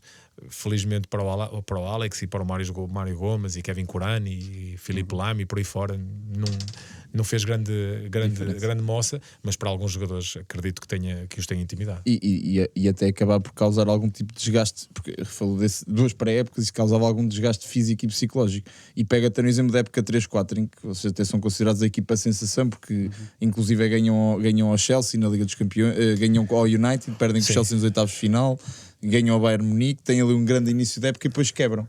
E ele dizia mesmo que nessa altura ele dizia: a minha equipa joga de olhos fechados, não precisa de treinador no banco para jogar, porque nós tínhamos qualidade, Muita qualidade. E tínhamos fisicamente animais. É indescritível. Ou seja, eu sei aquilo que vivi e lembro perfeitamente que principalmente nas segundas partes a nossa equipa fisicamente era surreal, nós tínhamos tanta força, muito mais rápido que os adversários, e se há algo que é bom no mundo do futebol é tu percebes que és mais rápido que o teu adversário, e nós sentimos que quase em todas as posições que éramos superiores aos nossos adversários, e de adversários de Werder Bremen que era campeão, de Dortmund que era campeão, de Bayern de Munique, de Leverkusen. Bundesliga sabemos que é extremamente difícil. E depois a nível internacional, Manchester United, de Ronaldo, de Giggs, de grandes equipas, de Rio Ferdinand, uma grande equipa do United. E o que é certo é que eliminámos o United e conseguimos marcar também a diferença daquilo que era o futebol do Stuttgart na Europa, pela qualidade individual e pela forma física, não porque ele aportava algo quer de mental, quer de a nível de jogo jogado, porque o Magat não tinha essa característica. Mas depois, uns anos depois, vai do 80 para o 8, que tem o Giovanni Trapattoni, não é? No Stuttgart. Sim. Que é o oposto, não é? É exatamente o oposto. Trapattoni via lá nós tínhamos lá as barreiras e os mecos lá no campo, nós pensámos assim: ei, que tareia que vamos apanhar hoje. Ele: calma, ragazzi, tranquilo, isto parece um aeroporto, mas isto aqui, as barreiras não é para saltar, é só para passar um pezinho de cada vez. Sempre tudo tranquilo. Deixávamos comer a nossa pizzazinha, um vinhinho à noite, que ele queria os jogadores tranquilos. E nós percebíamos que o Spalletti tinha o Trapattoni, que é um senhor, um gentleman, muito boa pessoa, uma ligação muito quase umbilical com os jogadores, mas depois a nível de campo acho que quis mudar a tática também para 4-4-2. Mas vocês mantinham 4. Nós é que mudámos a tática. Ele gostava de jogar com 4 em losango e 2 avançados, com o Thomas e com o Gronkaer. E eu lembro-me dos jogos onde nós mudávamos mesmo a tática e dizíamos: malta, ele tinha dito 4-4-2 em losango e nós 4-3-3, Cacau vais para a esquerda, Tomás no meio, Gronkaer à direita, e ele via e deixava andar. Tudo bem. Se eles estão bem assim, continua. Mas é isso, é um pouco isso. No fundo é um pouco daquilo que tinha o Quinito também. Exato. Que sabia bola parada. Eles já sabem como é que preferem defender, porque depois há aquele grupo de trabalho que tem que ter a responsabilidade de perceber se tu defendes melhor marcação homem a homem e marcação à zona, porque há muito essa dúvida, Sim. porque por vezes há treinadores que preferem marcar homem a homem, há outros que preferem marcar à zona, há outros que fazem de zona mista, né? Marcam as traves ou aqueles que são mais fortes no jogo aéreo e às vezes até colocam jogadores mais pequenos só para travar a ação. E isso nós temos que respeitar também um pouco daquilo que é a opinião do treinador. Mas por outro lado, há treinadores que percebem assim: não, este é o meu grupo de trabalho, vai perceber de que forma é que eles conseguem neutralizar melhor o adversário ou de que forma é que nós podemos, se calhar, criar mais perigo ao adversário. E vou-lhes dar essa responsabilidade. E nós tínhamos essa responsabilidade. E mesmo com nós chegamos, não sei se já estou a fazer um pouco de spoiler daquilo que é a nossa conversa, mas no ano em que nós somos campeões, nós tínhamos um treinador, o Armin Fé, que sempre antes dos jogos gostava de ouvir a nossa opinião, a nossa, dos capitães, e ele dizia-nos quem era a equipa que ele achava que deveria jogar no dia seguinte e queria saber a nossa opinião. Quando tinha alguma dúvida, não sei se há de jogar o Mantorras ou o João Tomás, o que é que vocês acham? Eu acho que o Mantorras está melhor esta semana, não acham?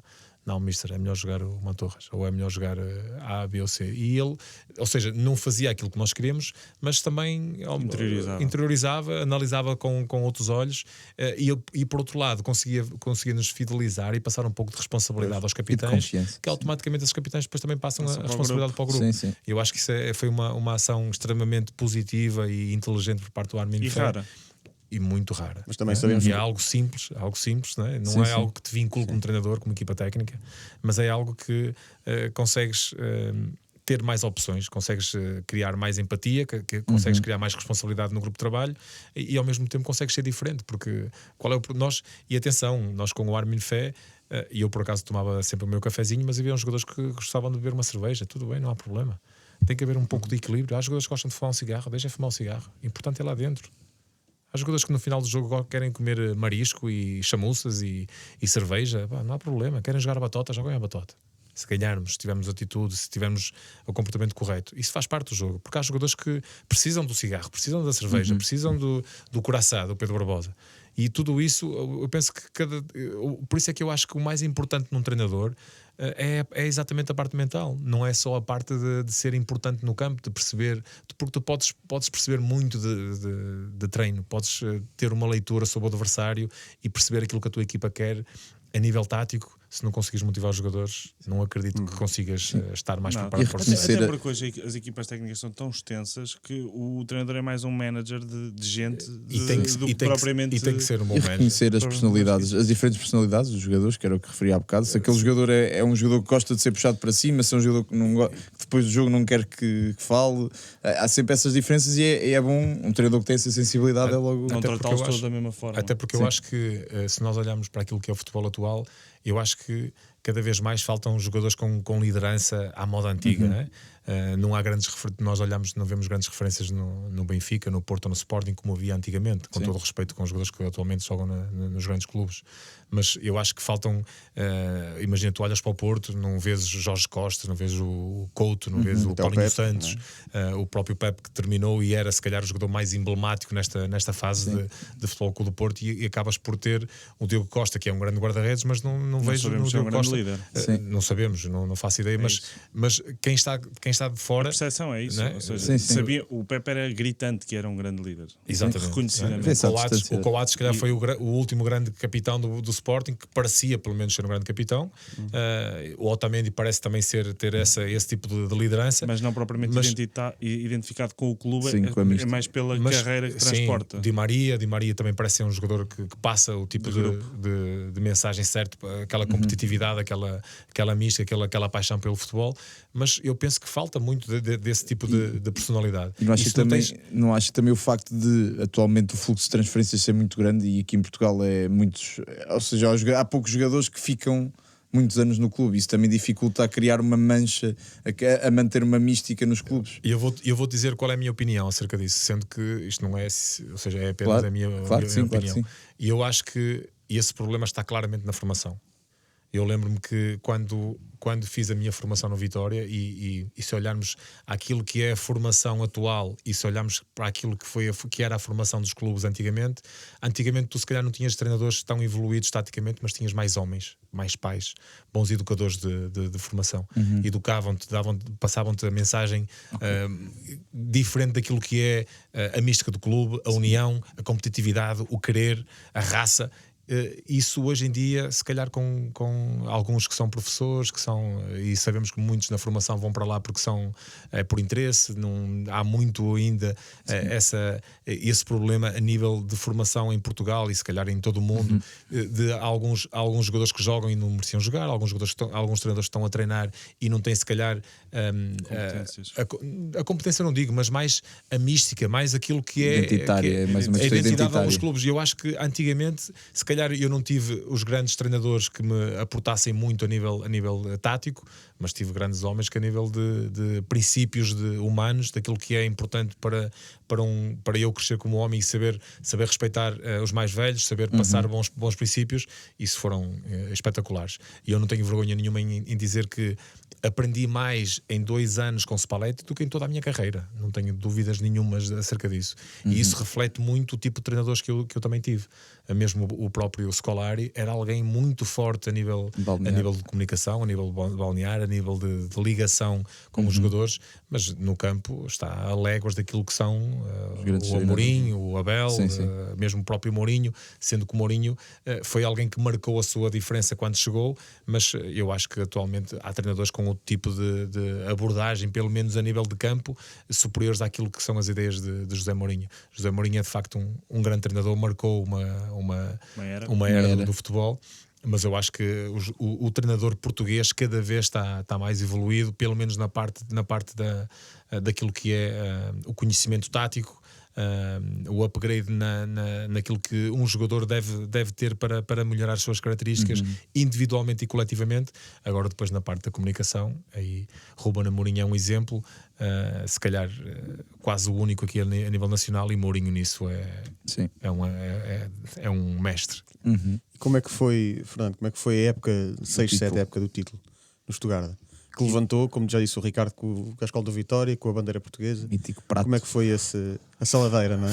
Foi sonhar, porque aquilo foi um sonho, aquilo foi nós olharmos para um projeto e identificarmos algo que era praticamente inatingível, mas a gente pensou, o caminho onde a gente tem que ter mais, onde possamos ter, digamos, mais probabilidade de sermos campeões é este. E correu tudo bem. Primeiro, nós precisámos daquilo que foi a mudança do adjunto que também teve uma influência grande. Também. Mas primeiro sabemos que tínhamos que ter algo que era inegociável. Insucesso de parte do Bayern. Porque se o Bayern tem sucesso, tu podes ir por o caminho mais estreito possível que não chegas lá. Sim. Porque o Bayern é claramente um colosso. E mesmo há outros clubes, o Leverkusen e o Dortmund principalmente, que são também são colossos. Naquela época marcaram altamente a diferença. E nós, quando sai Trapattoni e entra Armin Fee, numa primeira fase, um treinador diferente, mas ainda sem grandes. Ele veio de um clube da segunda liga, mas depois no verão contrata um adjunto que fazia parte de uma equipa técnica do Frankfurt, Alphonse Igel, e esse era um conhecedor diferente daquilo que era o jogo do adversário, daquilo que era o modelo de treino. Fez uma diferença gigantesca na nossa forma de treinar, que ele conseguia criar ali treinos de facto de grande utilidade para a nossa equipa, para a nossa forma de jogar, mas também de motivação, conseguia nos motivar.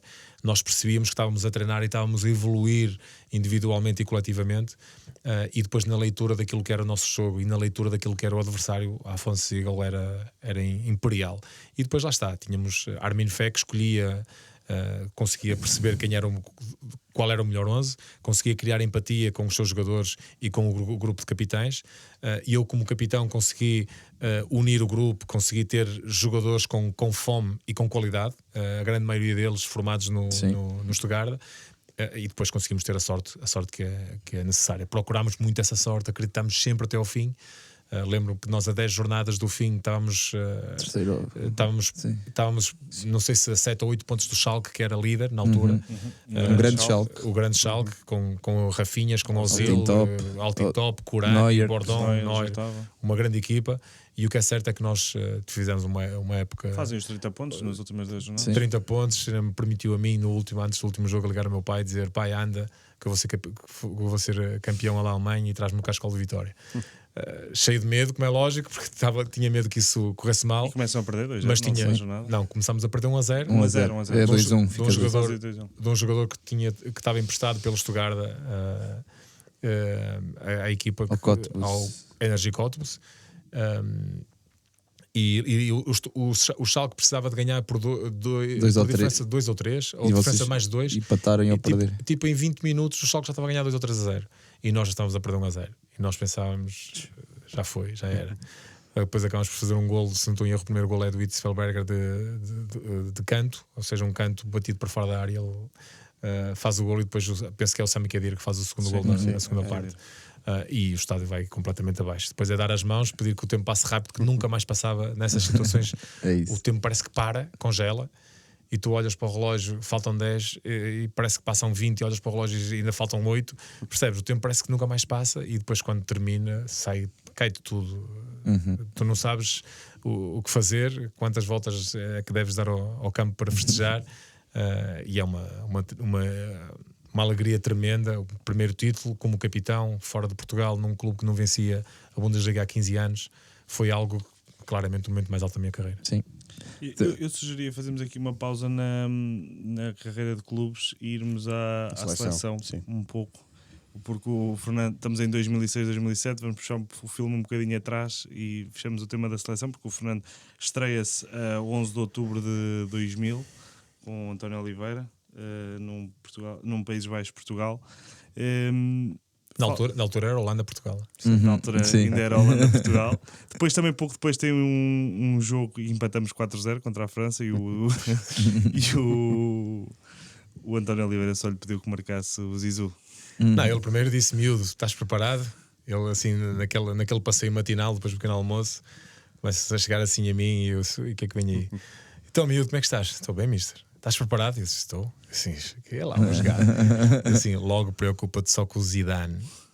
E não diz mais nada, né? Ou seja, nós jogamos uma França, ou seja, normalmente a França tem sempre grandes seleções, né? Mas essa França de Thierry Henry e de Zidane, isso era uma seleção impressionante. E Zidane então era um jogador que tu olhas, estás a marcar o Zidane e parece que estás a marcar Deus. Parece que o estás a admirar, parece que não tens agressividade. Ou seja, quando pensa que estás a marcar um ídolo. E a mim marcou-me muito. E Zidane era para além do grande jogador, é um gentleman, é alguém que cria empatia mesmo com o seu adversário. E mesmo hoje, depois de terminar, mesmo como treinador, sempre foi alguém que sempre teve uma postura irrepreensível. E para mim, ter jogado contra ele foi memorável. A nossa seleção não é aquilo que é hoje. Lembro que nessa seleção da França jogamos com um ou dois. Penso que o Sérgio Conceição jogou na frente com o Pauleta. Jogou o Rui Jorge como médio, Rui Bento, Rui Jorge, Abel Xavier. A nossa seleção, e eu também joguei no meio campo. Era uma seleção preparada para sofrer por poucos. O autocarro bem montado ali junto à grande área e pedir para perder por poucos. Isso revela um pouco daquilo que é, ou daquilo que tem sido o crescimento e o desenvolvimento do futebol português. Hoje em dia nós, se jogamos com a França, temos a percepção que estamos a jogar contra uma grande seleção, mas jogamos olho no olho com a França. E o Fernando testemunhou essa evolução, ou seja, até 2008... Uma evolução muito grande. Quer dizer, é preto e branco, não é? Sim, e depois a França acaba por nos eliminar no 2006, sim. Mas Portugal a encarar a França com fez um grande penalti, jogo. Com uma... lá está, é o detalhe, e nesses jogos às vezes o que faz a diferença é um detalhe. Foi o penalti do Ricardo naquele momento. Sim, mas isso acontece, acaba por ser o penalti, como podia ter sido um canto, uma bola parada, um lance individual. Sim. Mas foi um jogo muito equilibrado, e nós, assim como virou para a França, podia ter virado para nós. E se tem virado para nós, estávamos na final do Mundial. Eu acho que fizemos de facto um grande Mundial, tínhamos uma grande seleção, um grande espírito de grupo.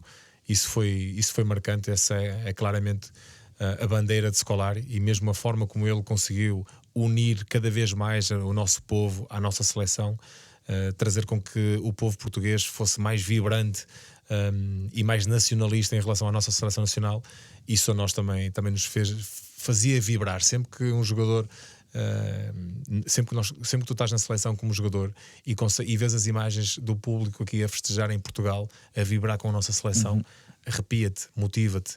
Tu queres começar a jogar logo e aproveitar esse embalo criado pelo aquilo que tem sido a dinâmica, ou que foi a dinâmica de Scolari com o povo português, e isso a nós é que nos motivava, e ele usava muito isso para nos estimular. Nós íamos no autocarro muitas vezes e a ver vídeos do povo a reagir com as nossas vitórias aqui em Portugal, e a gente chegava ao estádio com aquela multidão, e nós nem queríamos aquecimento, queríamos ir rápido para o campo, mas tens que ter paciência, tens que baixar um pouco a adrenalina, tens que pôr estes fones, ouvir uma musiquinha, jogar um futebolzinho, relaxar para baixar um bocado o ritmo cardíaco, porque não é fácil lidar com esse tipo de situações, mas é algo motivante, e claramente essa foi sempre foi a grande bandeira de Scolari. Tem alguma história da Alemanha em 2006 assim mais particular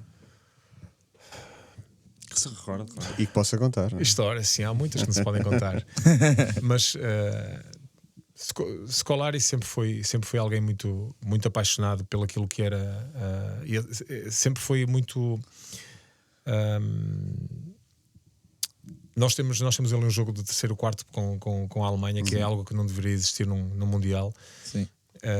Que o avião demorou um pouco a descolar, e ele já pensava que os alemães que nos estavam a tramar. E ele passava essa insegurança também para os jogadores. E eu lembro perfeitamente que, mesmo a turbulência, nós tivemos muita turbulência para chegar a Stuttgart, e ele pensava que esse tipo de. Ou seja, calufetasa que já estavam feitos para tramar a seleção portuguesa.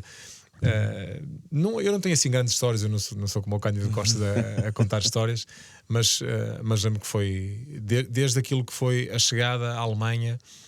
Os motards que nós tivemos desde o aeroporto a acompanhar-nos até ao hotel onde nós tivemos todas as condições e mais algumas, que foi o mesmo hotel onde ficou a seleção agora neste último europeu. Esses são momentos que marcam, são momentos que nós olhamos para trás e recordamos para sempre. A forma como tu és acarinhado no hotel sempre que sais à rua, sempre que vais para um treino, sempre que vais para os jogos. Isso é aquilo que tu mais sentes numa grande nação como é a nação de Portugal, como é aquilo. Esses são os momentos que nós mais relembramos. Se calhar até mais do que um estádio como a meia-final com a França, ou sim, mesmo a Batalha de Nuremberg, ou o jogo com o México, ou o jogo com a Inglaterra em que ganhámos em penalti, aquela moldura humana em Gelsenkirchen, fenomenal, sim. Mas aqueles momentos com o pessoal na rua a vibrar, e eu sei aquilo que é ser imigrante em Portugal e ter saudades do país, saber a importância que tem nós viver fora de Portugal e termos aquele cheirinho a algo português, independentemente de ser um prato um arroz português, uma especiaria portuguesa, um canal português, tem um valor enorme. Hoje em dia isso é banal, mas para mim naquele tempo, e sei perfeitamente aquilo que nessa altura os portugueses valorizavam esses momentos de um prato português, de um canal português, e ter o prazer de poder ter a proximidade de um clube português a jogar lá fora, ou da seleção. Isso é algo que seguramente nos marca para sempre. E eu falando de histórias, eu vou puxar uma que tem a ver com o Cristiano Ronaldo e o ping-pong, que é uma história que mostra bem a competitividade do Ronaldo. Sem dúvida. Ele era um jogador exímio de ping-pong, e ele primeiro ganhava toda a gente, mas a história que nós sabemos dele em Inglaterra, que chegou a um ponto que perdeu, penso que tinha sido com o Rio Ferdinand, e ele teve um mês sem jogar ping-pong, até que passado um mês, estou preparado, vamos jogar. E começou a jogar e ganhou o Rio Ferdinand. Isso demonstra muito aquilo que era a competitividade de Ronaldo, que não é só dentro do campo, fora do campo é exatamente igual. Alguém com muita ambição, independentemente de estar a jogar futebol ou outra coisa qualquer, muito competitivo. E eu lembro perfeitamente que em 2006 ele era o melhor jogador de ping-pong. O Fernando diz-me, já ouvi dizer que ele cativava-vos só por essa fome que ele tinha, ou seja, isso passava muito para o grupo de trabalho. E ele sempre foi muito extrovertido. Eu lembro do primeiro jogo que ele fez em Chaves pela Seleção Nacional, e ele demonstrava qualidade, como nós sempre tivemos. Nós tivemos a felicidade de ter sempre grandes extremos. Exato. Desde Figo, Simão, Quaresma, Nani e Ronaldo. Boa morte, há uma semana. Nós de facto sempre tivemos grandes extremos, e o Ronaldo tinha essa irreverência, forte no 1 para 1, muito destemido, já um pouco irreverente também no sentido de falar, de abordar, de falar com os mais velhos, e nós percebemos que ele era um miúdo atrevido. E percebia-se que ia chegar longe pela competitividade dele, pela forma séria como ele encarava cada treino, cada lance, cada abordagem que ele tinha sempre com muita confiança, mas era algo que tu sentias que te cativava. E tu, quer dizer, eu tenho 27 ou 28 anos e está aqui um miúdo com 17, 18 anos que me consegue cativar e apaixonar pela forma como encara um treino, como valoriza um treino, como chega ao balneário e quer sempre ter relação com a bola, como termina o treino e quer ficar sempre a bater bolas, e nós vamos para o balneário e ele fica lá a treinar. Nós chegamos ao balneário e ele já lá está. Percebes? Esse tipo de paixão, esse tipo de é quase uma mensagem que passa também aos mais velhos. Foi algo que ele já teve desde a sua infância. Foi algo que ele foi criando com ele próprio. Essa paixão, essa ligação com o futebol é difícil de desligar. Eu penso que foi há 2 semanas, vi uma notícia de alguém que eu sempre acompanhei. Como tu sabes, eu era grande fã do Fernando Redondo, acompanhava muito a Argentina, que sempre admirei a Argentina, e temos e a Argentina na altura tinha Batistuta e Caniggia, e Caniggia era um avançado com aquele cabelo comprido, sempre com muito estilo, muita pinta, e eu lembro-me de há 2 semanas vi no TikTok uma entrevista do Caniggia quase a chorar, com muita nostalgia, com muito sentimento, a dizer que um jogador de futebol tinha uma profissão um bocado ingrata, porque cria muita nostalgia, no sentido de que, olhando para um cantor, olhando para um ator, consegue fazer a sua profissão até morrer, praticamente usar muito mais anos. Um jogador de futebol chega aos 32, 33 anos e tens que aceitar desistir de fazeres aquilo que desde miúdo sempre fizeste com paixão e com emoção, e desligar cria muita nostalgia. Depois chegar a um campo de futebol e ver na televisão o teu clube, a tua seleção, e saberes que não podes participar, dói imenso. E que o corpo também já não acompanha aquilo que... Isso cria frustração, cria desânimo, e quem tem de facto paixão pelo futebol, acredito que o Ronaldo é daqueles que, se pudesse jogar até aos 90 anos, iria jogar, e eu também iria jogar, e eu acho que cria de facto muita nostalgia, muita tristeza a gente querer, pela paixão, não digo apenas pela parte monetária, não digo apenas pelo prazer do jogo em si. E isso, de facto, a lei da natureza é um pouco injusta no que diz respeito à carreira de um jogador de futebol. Eu também, se pudesse ter jogado mais que 18 anos, também teria jogado, mas o corpo também já não acompanhava. É triste, mas tu gostavas, não é? Eu gostava muito. Ainda jogas. É isso. Jogo com as peladinhas. É isso. Mata sempre o bichinho. Sim, em relação à seleção, só para fechar, e como tinha falado, há o próprio jogo 3º e 4º é um jogo que acaba por ser emotivo, é o Figo e o Paulito acabam por sair da seleção, e perde-se ali e inicia-se uma fase de transição, de renovação, que perdem-se muitos líderes ao longo desta fase, 2000, 2002, 2004, 2006. Como é que foi viver esse Euro 2008, em que a seleção ainda tinha ambições, mas acabou por não ter o mesmo impacto que teve nas competições anteriores, e quem é que se assumiu como líder nessa seleção? O próprio papel do Fernando nesse aspecto. Como é que foram esses tempos? E o facto, desculpa, a saída de Scolari, a saída anunciada de Scolari antes do Campeonato da Europa iniciar. Isso marcou muito. Eu penso que foi uma conjugação de fatores. O facto de não termos tido grande sucesso no Euro 2008, de facto, essa instabilidade criada pela ida de Scolari para o Chelsea mexeu com o grupo de trabalho. Foi o principal motivo? Não acredito. Foi mais um dos motivos, sim. Se calhar o principal motivo pelo insucesso de Portugal foi o sucesso daquilo que foi a sequência durante vários anos da seleção alemã no futebol mundial. A Alemanha acaba por nos eliminar. Tinha de facto uma grande geração, como acaba depois de ser campeão mundial no Brasil. Uma grande geração.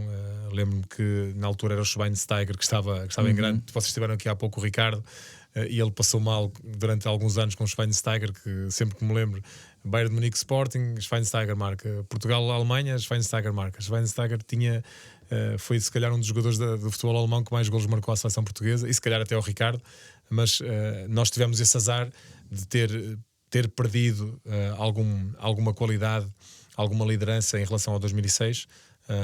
Tínhamos já ali uma geração já quase em declínio. Sim.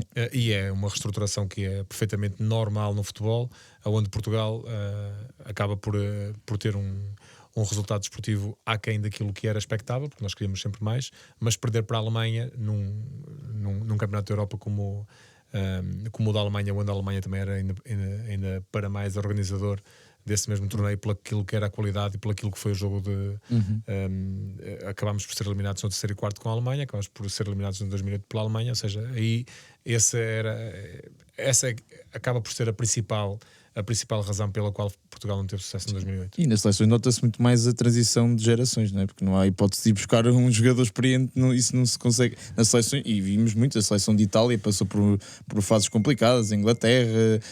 Nós tivemos em 2006 o regresso de Figo, não é? O Figo não sim, faz sim, 2004. Não, faz 4, mas diz que se retira-se. Exatamente, então é isso. Não faz o apuramento para 2006 e depois entende que deve fazer 2006. E o Figo é claramente um gentleman, é um grande capitão, para além do grande jogador que foi, era alguém que fazia ainda a diferença e que aportava muito, mas mesmo muito a nível de balneário, a nível de motivação, de liderança. Sempre foi alguém que nós olhamos com muito respeito e com muita admiração. Sem dúvida. Muito bem. Aqui voltando aqui só e para rematar o resto da carreira, no Stuttgart há muitos rumores. Eu estive a pesquisar e vi imensos rumores de clubes que teve ou perto de assinar ou que tiveram abordagens. Vi o Bayern, vi a Juventus, que é se calhar aquele que teve mais perto e que acabou por não ir, não é? Por causa da intransigência em termos de valores. Primeiro eram 10, depois passaram a ser 15. Teve o Real Madrid. E perguntava-lhe também, porque vi várias vezes associada que era Porto, que era Sporting e até ao próprio Benfica para um regresso, se isso foi algo concreto. Teve Liverpool, teve Schalke. Sentiu ali que podia ter saído mais cedo do Stuttgart? Não, primeiro falando destes rumores, Inglaterra nunca quis jogar em Ok. Inglaterra, porque acho que o estilo de vida em Inglaterra ia ser algo que para mim que não me ia dar tranquilidade, não me ia dar motivação suficiente para treinar todos os dias. São aquelas paranoias que às vezes os jogadores têm. Eu também tinha algumas paranoias. O Pinto da Costa sempre me picou para jogar no Porto, mas eu a partir do momento em que jogo no Benfica era incapaz de regressar para Portugal para jogar no Sporting ou no Porto.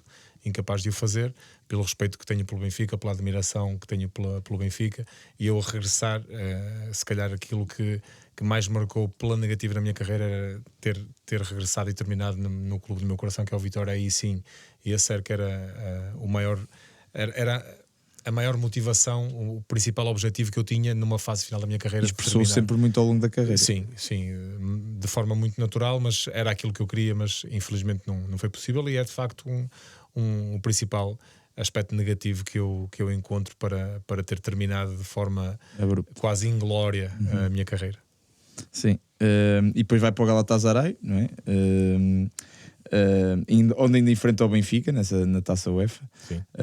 Como é que foi essa sensação de voltar a enfrentar o Benfica e também, em resumo, a experiência na Turquia, não é? O fanatismo dos adeptos, os rituais que tinham mesmo com vocês antes do jogo. Como é que foi essa realidade? Se tem assim, alguma história curiosa dessa realidade da Turquia? Assim, a Turquia foi muito apaixonante. Foi terminar um ciclo, tomar a decisão difícil de sair no Stuttgart. No ano anterior, em 2008, quando sou impossibilitado de ir para a Juventus, e o presidente no ano anterior promete-me que me deixa sair, e o que é certo é que chegamos ao verão seguinte, o ano em que eu vou para o Galatasaray, e o presidente diz: Fernando, vamos jogar a Liga dos Campeões, não posso abdicar de ti. E eu disse: não, presidente, você teve a palavra lá atrás, disse que me deixava sair, você não pode fazer isso, mas não há problemas, eu pego na minha família, vou para Portugal passar férias e deixo de jogar futebol. E estava completamente convicto de que ia fazer isso. E passado 3 dias ligaram-me para ir a despedir-me da família à Áustria, que estavam lá em estágio, e para poder ir para a Turquia. E assim foi. Terminar um ciclo onde já tinha praticamente feito tudo aquilo que era possível no Stuttgart. Era muito feliz ali, mas precisava de um incentivo novo, de um desafio novo. E a Turquia foi fenomenal pela paixão que é... ou que tem pelos jogos adeptos do Galatasaray, um clube fenomenal com uma dimensão incrível.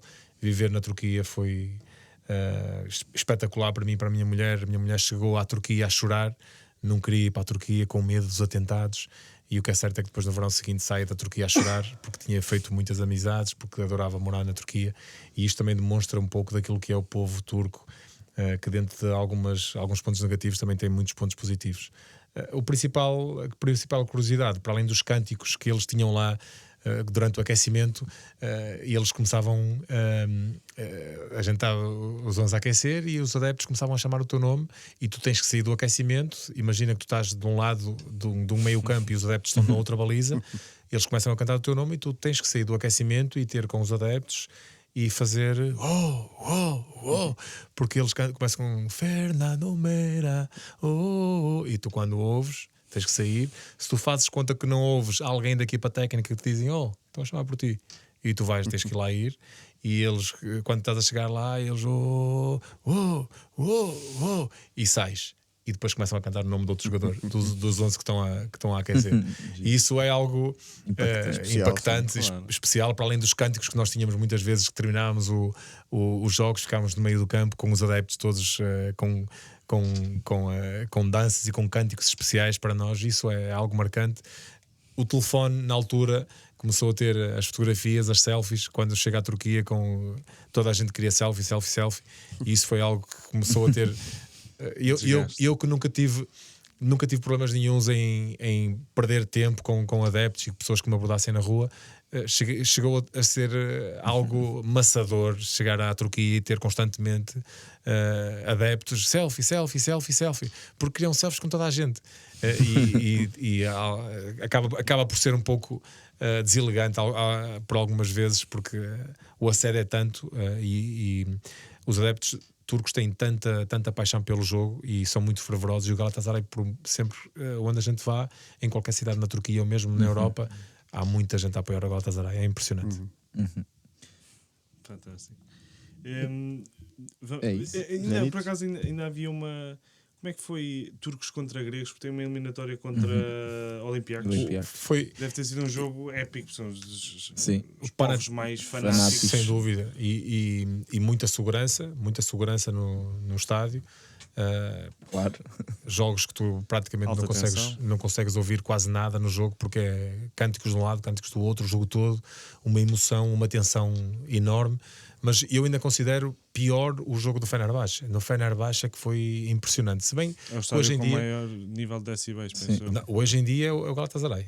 Atualmente, o novo estádio do Galatasaray é o estádio do mundo com maior nível de decibéis. É impressionante, e eu já lá tive. Fui lá o ano passado ver um jogo do Galatasaray, e de facto é impressionante quando o estádio todo começa a assobiar, uma má decisão do árbitro começa toda a assobiar, tu não imaginas, não ouves nada. É impressionante. Mas no do Fenerbahçe, eu lembro perfeitamente do treinador estar desesperado a querer dar indicações para dentro do campo, e a gente não ouvia nada, e eu mesmo, para falar com o meu parceiro do lado, o meu central do lado, a gente tinha quase que chegar ao pé dele para lhe dar uma indicação, porque não consegues. E sempre que te chegavas a um dos cantos do campo, uma agressividade, isqueiros, moedas, assustador. É assustador, por um lado, mas por outro lado, uma motivação, são esses jogos que marcam, sem dúvida. Depois segue-se o Zenit, não é? Na Rússia, um período de dor, ganha tudo. Cruza-se também por exemplo, com o Dani, que também diz que é um dos melhores jogadores com quem jogou. Sem dúvida. O Dani, internacional português, e apanha também o melhor treinador, nas palavras do Fernando, que também já aqui falou do Luciano Spalletti, que considera o melhor treinador que apanhou na carreira. Como já disse, aprendeu mais em 2 anos de Spalletti do que no resto da carreira.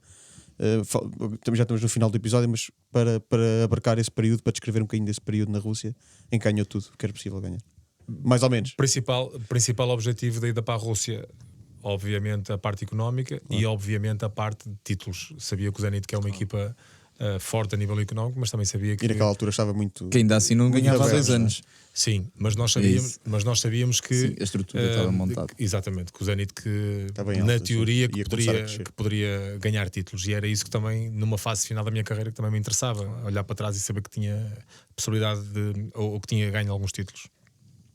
Difícil, principalmente já não digo pela temperatura, porque a Alemanha já me tinha dado essa experiência, mas a língua, principal objetivo, a língua muito difícil, porque os russos, a grande maioria não falam inglês. E eu mesmo em São Petersburgo dizem que é a Europa da Rússia, não é? Sim, mas eu tendo alguma facilidade em falar algumas línguas, O russo, zero, não consigo. Falo alguma coisa, mas não para me conseguir expressar no dia a dia. E depois os russos são muito fechados. E o que é certo é que chegam a um clube desorganizado. O Zenit, um clube com muito potencial, mas desorganizado. Spalletti tornou o clube mais organizado. Infraestruturas, autocarros, infraestruturas, equipamentos, mais organização. Trouxe a Nike na altura. Também.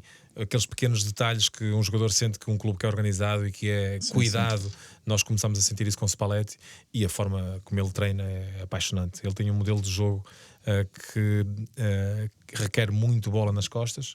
Nós defensivamente protegíamos muito esse momento de jogo de bola nas costas. Por outro lado, tudo aquilo que nós fazíamos no nosso sistema de jogo, nós sabíamos perfeitamente qual era o timing que a bola ia entrar nas costas do adversário, e isto não é porque ele queria, não é porque ele adora esse momento de jogo, é porque ele sempre disse que, estatisticamente, a nível do mundo, as equipas sofrem mais golos com esta bola. Com a bola que entra sempre entre linhas, entre o guarda-redes e a defesa, bola nas costas e homem exposto. E nós trabalhávamos muito para procurar a profundidade, para ter alguma sincronização e saber qual era o timing certo para colocar a bola nas costas, e ao mesmo tempo também nos precavíamos desse mesmo momento. E tudo aquilo que nós fazíamos, desde o aquecimento, desde a finalização, desde a posse de bola, era tudo feito em função dessa ideologia. Tínhamos um treinador especializado para a defesa, que nos estava constantemente a corrigir apoios, a corrigir decisões. Um treinador específico para o ataque, que também estava constantemente a fazer esse tipo de correções. E há algo que também o Spalletti é muito forte, é na análise do jogo. A análise do jogo, nisso é assombroso, a forma como ele consegue ter uma percepção de tudo aquilo que está a passar no jogo, aquilo que nós como adversário conseguimos perceber em que é que conseguimos melhorar, em que é que conseguimos de que forma é que conseguimos entrar ou criar problemas para o adversário. E por outro lado, a análise da nossa equipa é um absurdo, porque ele consegue também corrigir-nos a nível posicional, que é algo que um treinador tem que ter, essa visão, essa percepção de conseguir perceber muito bem o jogo, conseguir ler o jogo, quer o nosso, quer o do adversário.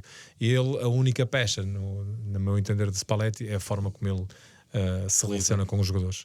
Não tem grande relação humana, não tem um discurso motivacional que te consiga motivar, e isso mesmo a jogar foi finais, claro. Não, tivemos as jogos. palestras eram fracas. Eu lembro-me perfeitamente de comentar isso mais que uma vez com o Dani, e dizer: nós hoje, se ganharmos, vamos ser campeões, e é esta a palestra dele. Percebes? Eu acho que qualquer treinador minimamente interessado em perceber que a parte intelectual, a parte da motivação é importante e fundamental no futebol, iria usar um discurso mais motivacional. Mas também por isso é que há projetos em que têm muito sucesso, e há outros em que parece que fica muito aquém, se calhar também por causa dessa falha. Acontece com todos os treinadores, mas de facto pode ser por causa dessa falha. Não faço ideia. É algo que eu acho que, na minha ideologia de um treinador, eu acho que tem que ter isso, porque tive alguns treinadores que o usavam e eu sentia muito bem, e percebia que os meus colegas também sentiam muito bem. E acho que o Spalletti falta de facto isso. Há treinadores, o Quinito tinha isso, o Scolari tinha isso. O Scolari no discurso era muito forte, usava momentos para nos motivar. Família, religião. Que se o Spalletti tivesse isso, era o ex-libris. Faltava sempre ali alguma coisinha para fazer o treinador completo, não é? É difícil haver um. Não, a mim parece-me. Eu adoro o Ruben Amorim, porque acho que ele tem. É isso, acho que ele tem sim. Acho mas, que ele tem... mas também é o que diferencia, não é? Um treinador que consegue conjugar todas essas vertentes, e não há muitos. Certo. Não há muitos mesmo. Sim, não sei se vocês querem acrescentar alguma coisa aqui em relação ao Zenit. Eu sei que há ali umas historiezinhas que têm giras na Rússia, não é? A do Van der Gaag e do X6. Sim. Essas duas são giras. O do Van der Gaag na altura ligou a pedir para ter uma semana com o Spalletti, e eu lembro-me, inclusive, nós tivemos lá uma conversa de 1 hora com o Spalletti, no balneário do Spalletti, ele a falar com o Van der Gaag, a perguntar quais são as ideias dele, o que é que ele achava do jogo, e quando andámos por ela, não é o Van der Gaag que falava, era só o Mr. Spalletti que falava. E depois saímos daí e fomos jantar. Íamos 4 no meu carro, e São Petersburgo, aquele prédios, aquilo é quase muito idêntico, e numa das ruas eu não me apercebo que tem um stop. E aquilo, pouca luminosidade na rua, e eu entro numa zona que deveria ter parado e vem um Skoda, dá-me uma panada assim do lado esquerdo no Jeep, o meu Jeep sai de lado e eu paro e saio do carro para ver se estava tudo bem com o homem, que era um homenzinho que vinha sozinho no carro, e vejo o carro dele todo destruído da parte da frente, completamente encolhido. O homem sai fora do carro e felizmente está bem. O meu Jeep, fui ver o Jeep, não tinha praticamente nada. E ele começa lá a falar em russo. Eu disse: amigo, calma, já vamos resolver. Pego um telefone e ligo para o tradutor e disse: olha, Kirill, há aqui um problema, pá, tive aqui um acidente, a culpa é minha. Pá, fala aqui com o senhor de ver de que forma é que nós podemos resolver isto. O meu carro não tem nada, mas vê agora como é que é do carro dele. E ele, passei-lhe o telefone, ele falou, passa-me o telefone e diz: olha, falei com ele, dás-lhe 500 rublos, de 5.000 rublos e fica o problema resolvido. Dei-lhe 5.000 rublos, que seriam para aí 500 euros, e o homem ficou lá sem carro, carro todo encolhido, e nós fomos para o restaurante e está tudo bem. Ele apanhou o táxi e Impressionante. Mas apanhámos um susto e eu pensei assim: foi um toquezinho, nem me apercebi muito bem o que é que aconteceu. Quando chego lá fora e olho para o carro, o Skoda do homem completamente encolhido, amassado. Acho que é a melhor forma de acabar. É isso. Não, sim, eu geralmente nós gostamos de trazer aqui algumas estatísticas até para perceber se a chave. Não sei que sabe quem é que é o jogador que jogou mais vezes consigo. Ou calcula. Que jogou mais vezes comigo? Mais jogos. Marcelo Bordão? Não. Nem sequer está no top 10. Não. É Hildebrand. O Hildebrand. Pois é, teve muitos anos. 165 jogos fizeram juntos. Seguido do Soldo. E sabe quem é o português com quem mais jogou? Dani? Dani não. Miguel. 63 jogos. Do Benfica? Sim. 63 jogos. Sabes que aqui há pouco tempo estive a ver os jogos que eu tinha feito, não fazia ideia. Estive a ver, estava com o Pedro Mendes com o Nuno Assis, estávamos a jantar e começámos a ver os jogos. Estávamos a falar sobre aquela questão de agora de jogadores se queixarem de sobrecarga, e eu fui, deixa-me ver quantos jogos é que nós fizemos. Tu já viste quantos jogos é que eu fiz? 500 e... Eu não tenho a certeza, mas 540. E eu Assis 200 e tal jogos. Eu disse: opá, estás a ver, tu jogaste quase até aos 40 anos, eu fui explorado. O Assis jogou quase até aos 40 anos, até 37, 38 anos, no Chipre, Arábia, e eu deixei aos 32 ou 33 anos e fiz quase 540 e tal jogos. Sim. Impressionante. E muitos mais minutos. E mais minutos. Quase sempre totalista. É aquele carro bem mais cansado, táxi quase. Ponta de lança que mais enfrentou, tem ideia? Que mais enfrentei? Corani? Kohler. Jan Kohler. 10 jogos. Contra o Era um Kohler. animal. Esse era brutal. Que eu com 1,90m e eu tinha que olhar assim. Há uma foto dele genial, que é ele e o Rosicky juntos no Dortmund. Aquele é incrível, antes dele debaixo de um bolso. Mas sabes que eu pensei assim, quando chegar à Alemanha com este cabedal, incrível, eu apanhava cada jogador lá, e o Kohler tinha uma cabeça assim, amigo. É isso, era gigante. É mesmo gigante, mesmo, e um pé grande, gêmeo grande, coxa grande, tudo grande, impressionante, pesado.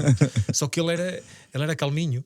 Eu dava, sempre que lhe batia, ele não dizia nada. Isto é uma maravilha, não é? Eu preferia sempre, como central, sempre preferi marcar jogadores mais fortes do que marcar jogadores mais rápidos e que procurassem mais a profundidade. E eu lembro de jogar contra o Ronaldo, o fenómeno, e o Ronaldo era complicado, nunca sabia a marcação. O Ronaldo jogava sempre encostado ao lateral, mas quando recebia a bola na lateral e vinha para dentro com aquelas. Eu só fazia assim e tocava e ia buscar na frente, depois com o Ronaldinho e com o Rivaldo. Impossível, muito complicado. Sim.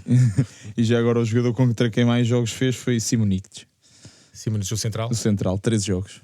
É isso, o jogador que mais enfrentou na carreira. Mas impressionante, é uma das coisas boas que tem o campeonato alemão, e mesmo hoje em dia, qualquer equipa tem internacionais e jogadores de renome, ou centrais, ou guarda-redes, ou avançados. E eu pressenti isso na Alemanha. Qualquer equipa pequena tinha sempre jogadores de seleção. Impressionante. E depois uma das coisas curiosas que eu senti na Alemanha é que a segunda liga era muito valorizada. Nós sempre que estávamos em estágio, principalmente à sexta-feira à noite, que muitos dos jogos eram ao sábado, a segunda Bundesliga era jogada no dia anterior. Então nós, depois de jantar, ficávamos sempre a ver os resumos dos jogos da segunda liga. Que era impressionante, sempre estádios cheios. Isso tem essa particularidade. Estádios cheios. Top 10 de ligas com mais afluência. E mesmo a nível mediático, sempre com muito interesse. A própria média, os meios de comunicação social sempre a dar muito interesse, muito ênfase. É impressionante. Eu adorei isso e achei uma valorização enorme enorme, e por isso é que a segunda Bundesliga é sempre também um campeonato extremamente competitivo e também com jogadores interessantes. Sim, senhora. Encerramos aqui em beleza com o Fernando. Espero que tenham gostado. Espero que tenham gostado tanto como nós. Foi super, super fácil. Gostei muito desta experiência. Nem parece que foi 1h41. Adorei a forma como o Ricardo fez a primeira introdução, mas agradeço o convite e foi um privilégio estar aqui com vocês. Obrigado. Espero que em casa tenham gostado tanto como nós e agradecer também à RFM por nos receber aqui todas as semanas. A estas horas. A estas horas. Nós somos os guardiões da noite, já tínhamos dito há bocado. Nós e José Pedro. Portanto, obrigado a todos e até para a semana. Um abraço. Um abraço. 90 mais 3 é a bola a girar, o quinto o Couto a cruzar e o Rabassa a converter.